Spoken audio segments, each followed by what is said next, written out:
j'avais plus de nouvelles de Cécile depuis plusieurs semaines, 2-3 semaines à peu près, et je pense que c'était vraiment pour éviter de parler, peut-être. Je sais pas. Enfin, en tous les cas, oui, moi personnellement, vers la fin, avant le dénouement tragique, j'étais persuadée qu'ils y étaient pour quelque chose. J'ai même appris des choses pendant l'enquête. Je veux dire, c'est normal qu'on imagine le pire.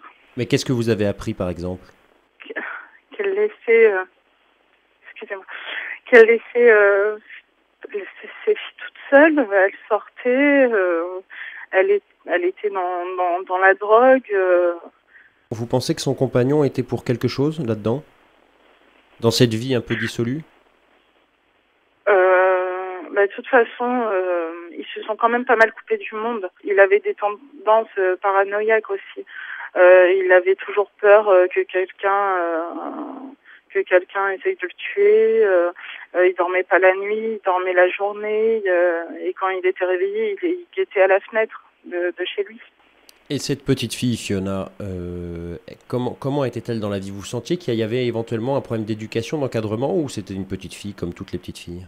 C'était une petite fille adorable, elle écoutait bien, c'était une belle petite fille, ouais.